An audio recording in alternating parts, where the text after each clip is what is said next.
Menelik II and Ethiopian independence. Menelik II, original name Sahle Mariam, was born August 17, 1844, Ankober, Shoa, Ethiopia, and died on December 12, 1913, Addis Ababa. He was king of Shoa from 1865 to 1889 and emperor of Ethiopia from 1889 up to 1913. One of Ethiopia's greatest rulers, he expanded the empire almost to its present-day borders, repelled an Italian invasion in 1896, and carried out a wide-ranging program of modernization. Early life. Menelik's father was Haile Melekot, later Nugus of Shoa. His mother was a court servant who married Haile Melekot shortly after Sahle Mariam was born. His forefathers had been rulers of Mens, the heartland of Shoa, since the 17th century, and it has been claimed that further back they were related to the Solomonic line of emperors who ruled Ethiopia between 1268 and 1854. The crown name Menelik II was significant. Menelik I was the legendary son of Solomon and the Queen of Sheba. In 1855, the vigorous Emperor of Ethiopia, Theodorus II, invaded the then semi-independent Kingdom of Shoa. Early in the subsequent campaigns, Haile Melekot died, and Sahle Mariam was captured and taken to the Emperor's mountain stronghold, Amba Magdala. In nearly 10 years of captivity, he had opportunity to observe Theodorus' dedication to the unification and modernization of the empire, and also the heavy-handed and often violent methods that ultimately led to the emperor's failure and suicide. King of Shoa. Sahle Mariam contrived to escape from Magdala in 1865 and returned to Shoa, which had remained in a state of sporadic unrest and revolt against Theodorus. Although only 21 years of age, he was able to displace Bezabu, who had been appointed ruler by the emperor in 1859 and subsequently declared himself Nugus of the province. Sahle Mariam stood 6 feet tall and had a dark complexion and fine white teeth, but smallpox had left his marks on his face. As a diplomat, he made a great impression on the foreign emissaries who visited his court.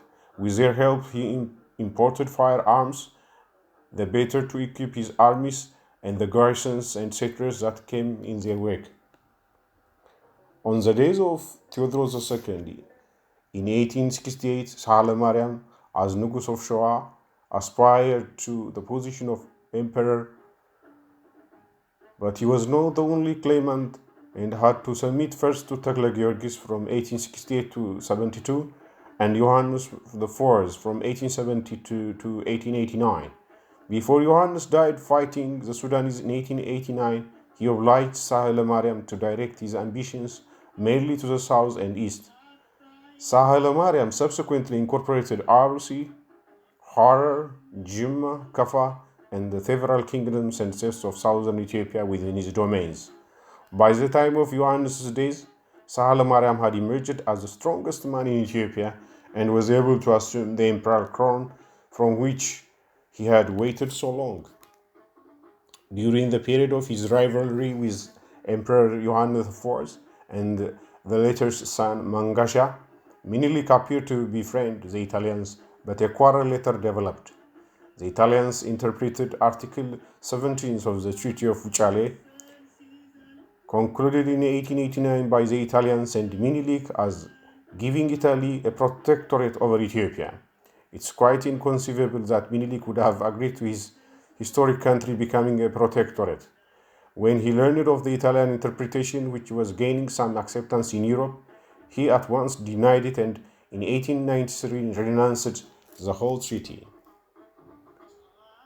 Defeat of Italy at Adwa. The Italians had established themselves along the Red Sea coast, and the governor of the Italian colony of Eritrea, after much intrigue and several minor military skirmishes, risked a major confrontation. The Italian army was defeated by the Ethiopians in one of the greatest battles in the history of Africa, the Battle of Adwa, on March 1st, 1896. A settlement after the battle cancelled the Treaty of Wuchale and acknowledged the full sovereignty and independence of Ethiopia. But the Italians were allowed to retain Eritrea.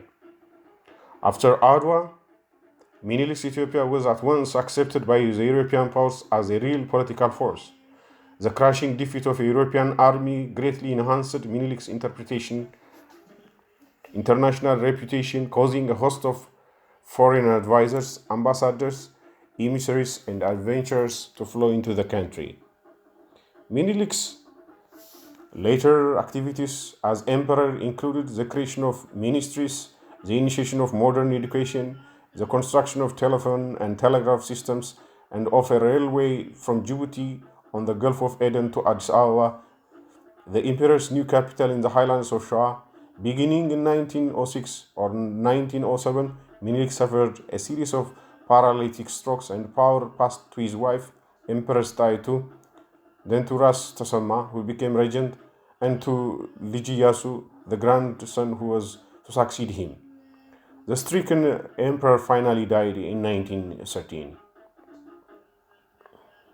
Thank you for listening, and subscribe if you like my channel, and so that I can be motivated to bring more observations, comments, and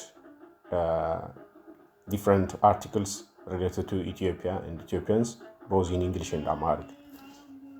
Thank you.